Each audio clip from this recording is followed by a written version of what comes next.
This is Onufrios calling from Athens, and this is not another Greek history podcast, your favorite podcast, in case you didn't know. Today we're looking at how Eurovision became the ultimate battleground.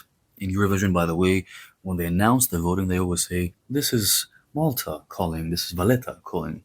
So make sure you stick around until the end because this is going to be an incredible ride.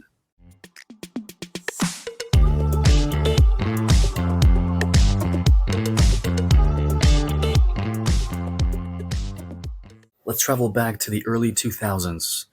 If you looked at Greece back then, you would see a nation on an absolute wave of optimism. I remember those times, and it was amazing. But that golden era did not just happen by accident. Greece officially adopts the euro in 2001, leaving the historic drachma behind. That actually was the name of the currency of ancient Athens. Now, why does this matter for sports and music? Because entering the eurozone opened the gates to a surge of credit and economic growth for Greece. Suddenly, there was big financial backing to achieve a massive national dream to bring the Olympic Games back home where they started. Keep in mind that the torch relay has started and finished in the same country only once in the history of the Olympic Games, in Athens. In 2004, a few months before the Olympics, Greece's Eurovision entry finishes third. And in July, the Greek football team shocks the world by winning the European Football Championship. I even watched the final, which I never do. I never watch football. In August, the world watches as Athens hosts the Olympic Games with one of the best opening ceremonies ever. And I'm being very objective saying that, by the way. It's amazing. It was a huge success, and Greece used the momentum and the newly built airports and subways to prove it was a modern and capable European country.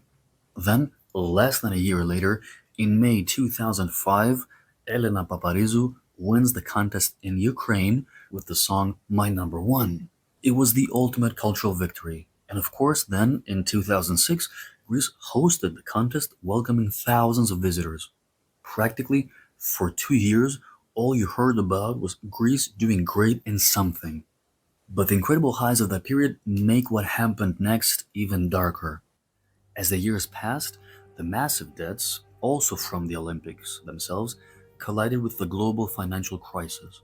By 2010, just 4 years after Eurovision, the golden era was over, and Greece was plunged into a heavy economic crisis. That led to austerity measures by international creditors, which drove thousands of Greeks, especially young people, to leave the country.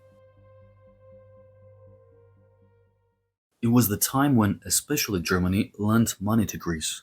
Imagine that for several years after the crisis, German tourists came to Greece and refused to pay when they went to restaurants because they felt that they were owed money, or tourists even came to me and asked me when Greece would give them their money back, because they were made to think that the money was just given away to Greece and that it was not a transaction. And as all of this is happening, in May 2010, right as the economic tension in Europe is reaching a boiling point, Germany, the leading economic force that pushed for the very strict austerity measures, won the contest. Who would have thought? A 19-year-old singer named Lena took the crown in Oslo with her song Satellite. I'm not sure if anyone is listening to that song right now, but okay. The timing was almost cinematic. While Germany was celebrated on stage as the dominant power, Greece found itself completely pushed aside. Almost overnight, the narrative flipped, and Greece had to battle a very damaging reputation as an economic burden. Imagine that to this day, many tourists ask me if Greece has recovered. Who knows why they didn't just kick Greece out of the Eurozone back then, but they did everything to help.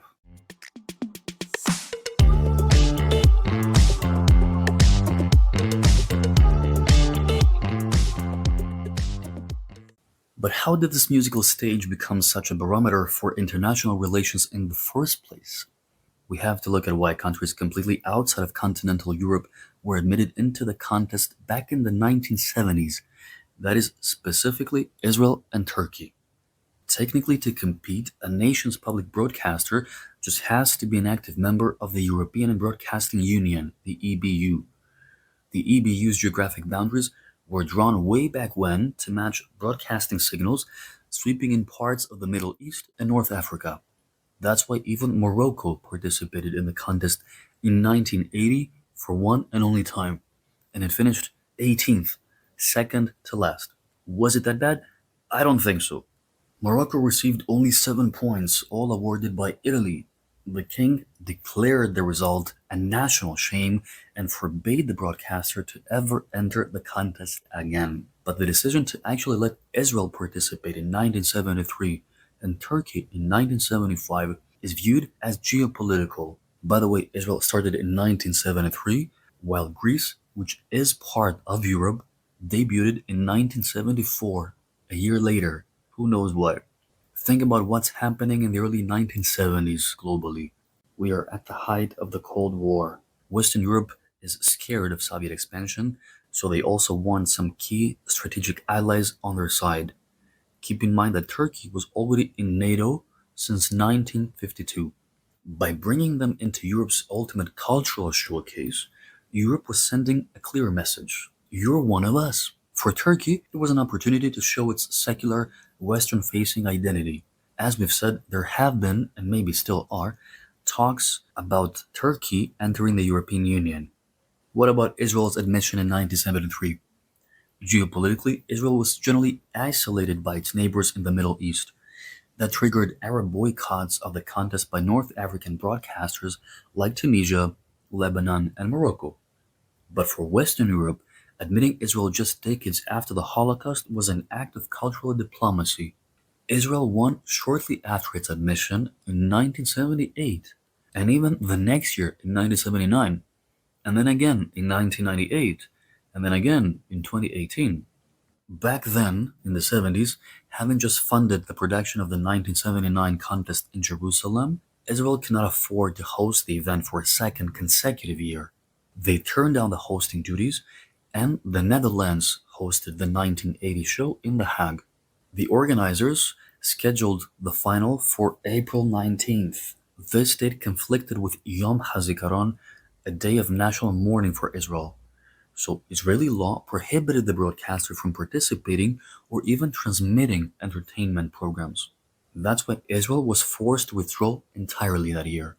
With Israel completely out of the picture now, Morocco seizes the opportunity to make their debut without breaking the political boycott of the Arab countries.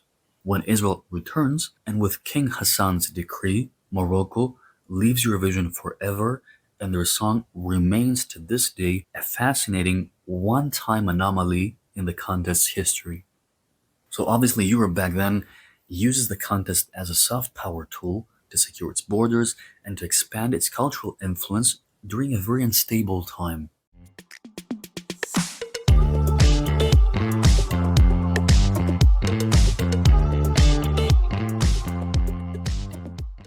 This intersection of politics and Eurovision does not stop there. Let's move slightly up north and look at something much more recent. For nearly 30 years, Athens and Skopje were locked in a diplomatic dispute over the use of the Greek name Macedonia. It's obviously a Greek name, as I told you, which means highlands, it means high, and it goes back at least 3,000 years, and it's associated with Greek history and with Alexander the Great. I've talked about this extensively in my amazing Alexander the Great series, which are my all-time favorite episodes that I've ever done. So if you want to know more about this whole dispute about the name Macedonia, listen to those episodes because I'm not going to get so much into this right now. Finally, after years of arguing, the two countries were obviously forced to sign an agreement. So in early 2019, the country that borders the actual Macedonia in northern Greece officially changed its name to North Macedonia from former Yugoslav Republic of Macedonia, which would have been as an acronym FYROM. Nevertheless, they call the people Macedonians and they call their Bulgarian dialect Macedonian. They finally succeeded in using the Greek name, but they're not allowed anymore to claim Greek territory, which they did, claiming that we took Macedonia from them, Macedonia meaning that they have some of Macedonia and that we have some of it as well.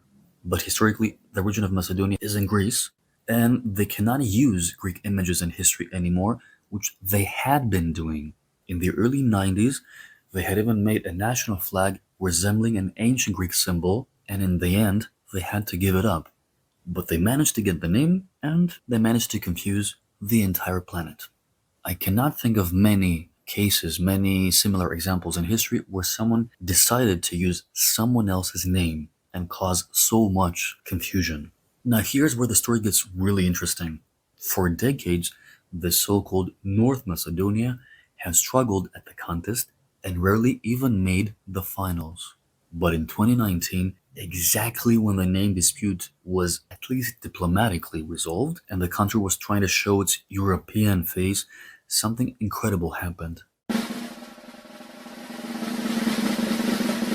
They didn't only qualify, they even won the international jury vote and finished within the top 10 at 7th place for the very first time in their history.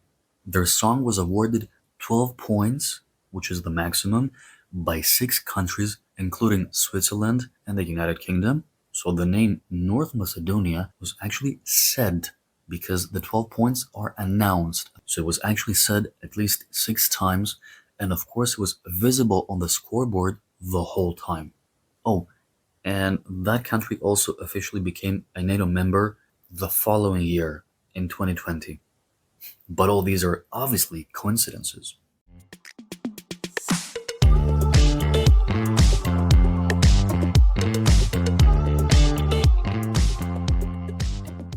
The power of this whole thing becomes even more obvious when you look at what happened to Ukraine and Russia recently.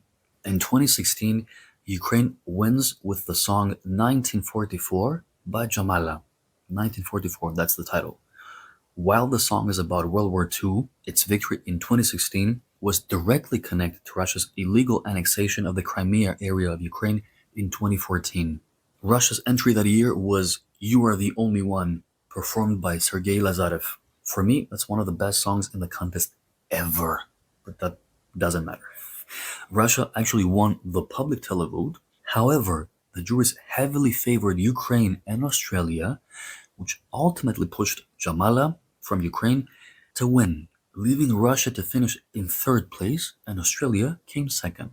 And then we go to 2022, right after the current conflict between Russia and Ukraine escalated.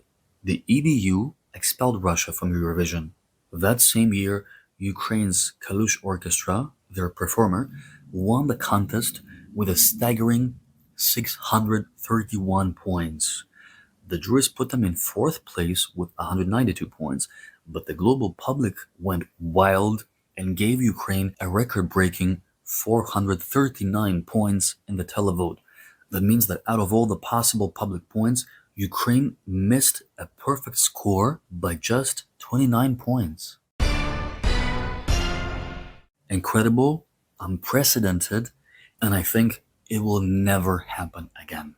Over the next years, Ukraine has come 6th, 3rd, and 9th twice, including this year in 2026. So it's always in the top 10.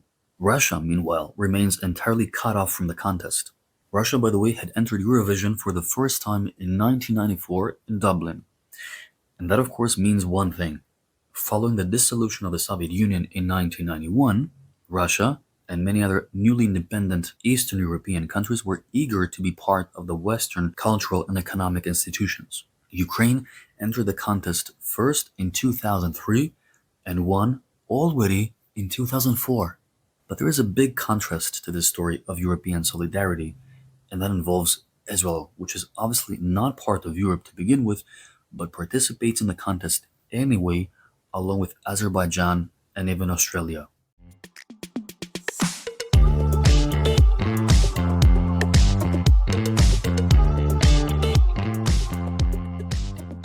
So while Ukraine enjoyed a wave of public sympathy, Israel's numbers paint an entirely different picture. Ever since they launched their war against Palestine, Israel has continued to achieve huge success in Eurovision, turning the contest into a battlefield. I've talked about Greece in Eurovision, by the way, in an episode, which I will put in this episode's description. So I'm not going to focus on Greece too much during this episode, but you'll see why I'm mentioning all of this now. Let's not forget, because I just mentioned Russia was expelled, Israel hasn't, but let's see if that happened before. So that actually happened when Eurovision first accepted Turkey in the contest. In 1974, Turkey invaded a European country, Cyprus, and ever since they occupy the northern part. This needs to sink in. Turkey occupies European territory. Although, again, Turkey is not a European country, the year after they invaded Cyprus, they were actually admitted in Eurovision. The year after they invaded a European country. In protest, Greece withdrew the following year, but in 1976, Greece returned with a protest song. Turkish extremists threatened to shoot the Greek singer if she dared to perform, which she did, wearing a bulletproof vest under her dress. Turkey had aggressively pressured the EBU to ban the Greek entry because they said it violated the non-political rules of the contest. Eurovision refused to disqualify Greece because while the lyrics were obviously about the Cyprus invasion, they did not explicitly name Turkey. So Turkey withdrew, and Turkish press reacted with criticism and political framing. Nevertheless, several songs have political and historical messages, ironically, usually against Turkey. So Croatia in 2026 sent a song which references the abduction of Christian women and their forced conversion during the Ottoman occupation. When it was Greece's turn to perform back in 1976, the Turkish broadcaster completely cut the live feed. Instead, they aired a nationalist song called Memleketim, meaning My Motherland, which had been weaponized as a patriotic anthem during the invasion in Cyprus 2 years earlier. Now, whose motherland Cyprus actually is a different matter, but anyway. Fortunately, there was no incident. What did Eurovision do about this? Nothing. Rather than guaranteeing her protection or canceling the broadcast, the Dutch organizers presented her with a legal waiver minutes before she walked on stage. She had to sign a document absolving the EBU and the host broadcaster of any liability if she were shot or killed. There were protests in the Netherlands at the time by Turkish immigrants. Keep in mind the country has about 500,000 people of Turkish background. The EBU archive doesn't mention any sniper or assassination threat. The organizers, though, did warn the performer about safety risks, so they definitely had some signs. But it could also just be a myth. Dutch newspapers of the time called the Greek song controversial. The protest song about the invasion was controversial, and not the invasion and occupation. Okay. The song, by the way, was rewarded with a 13th place. Although it was not an official state threat from Turkey itself, I don't think there's ever been another case where a Eurovision performer is threatened to be assassinated and there are no consequences. Throughout the 1980s, Turkey struggled with European juries. It finished last several times, including with 0 points twice. Turkish officials have openly criticized the contest's progressive values, especially referencing LGBTQ plus visibility on the Eurovision stage, which makes Turkey's return. Turkey has left the contest. Very unlikely, especially under the current political climate with President Erdogan. I've done an episode also about Erdogan, so that might also explain some things. We should not forget, because we mentioned the LGBTQ plus visibility, how open Eurovision actually has been. A transgender singer from Israel won already back in 1998. A drag queen persona, let's say, because he's not a drag queen generally, has won, as well as openly non-binary singers. So you have to imagine men with skirts, with dresses, and all that jazz.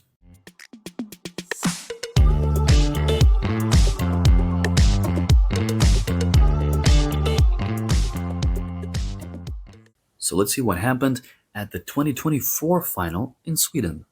The Israeli singer performed under a lot of security, mass protests outside, and heavy booing inside the stadium. It became known that the broadcasting tried to conceal the booing for the viewers, but the videos from within the stadium were revealing. The juries tanked Israel, giving them only 52 points. It could have been worse, though, to be honest. Imagine the UK this year got only 1 point out of all the juries, 1 point, and 0 from the public. Although their artist is really incredible. But anyway, When the public televote was announced, everything changed for Israel in 2024. The public supposedly gave the Israeli singer a massive 323 points, the second highest of that year's contest. That was just behind the favorite, Croatia, which eventually came second. So the televote actually brought Israel up to the fifth place. Critics and fans around the world are openly arguing that Israel controls and uses the contest as a promotion tool. In protest, some countries have boycotted Eurovision. Iceland, where the contest is incredibly popular, Spain, which is one of the big five, as well as Slovenia, the Netherlands, and Ireland, whereas Belgium announced this year that next year they might withdraw too.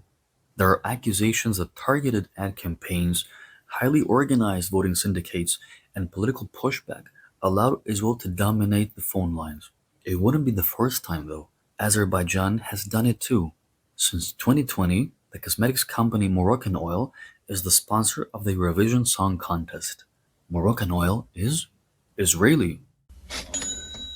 Israel in 2026 came second for the second year in a row. Critics are saying that Israel doesn't really want to win because they know that their victory would definitely bomb the contest. Israel, they say, only wants to create this thriller that they might win at the last moment, but they finished only second, which means that people cannot really protest against them because they didn't win.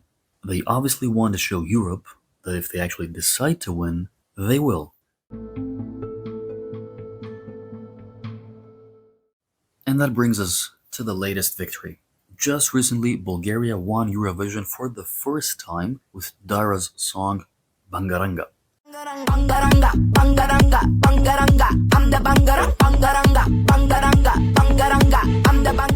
It captured the same kind of pan-European spotlight that Greece enjoyed 20 years ago to elevate its status. The song even won both the jury and public vote, which was very strange as the song was not really a favorite to win. It hadn't really been mentioned until Eurovision week. And I don't think it ever made a huge impression, as opposed to Australia's entry, with the incredible Delta Goodrum, who dazzled everyone with her staggering performance. That would have been a more sensible and non-controversial victory. Right now, the country is doing well in the tech sector and is becoming one of the main digital and software hubs in Eastern Europe. At the same time, its tourism industry is doing very well and is increasing year by year. Although there are talks already about whether the country will actually be able to support the contest economically.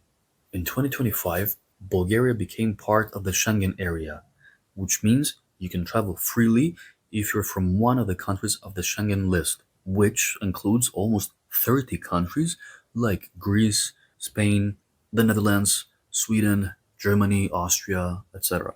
So that's huge for Bulgaria. Also, the country adopted the euro on January 1st, 2026. In Greece, though, people started sending a message to the people of Bulgaria.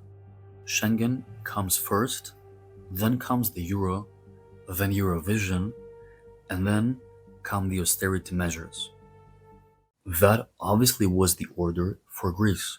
It remains to be seen for Bulgaria. So what is the big takeaway from the supposedly non-political Eurovision Song Contest, which unites everyone with love and music and all of that? That at the end of the day, every single thing, including a song contest, is political. Thanks for listening to today's episode, and I look forward to your temperate and sensible comments. Thank you. If you enjoyed today's episode, don't forget to subscribe, rate, and share. Until next time, this is Onufrios Dovletis signing off from Not Another Greek History Podcast.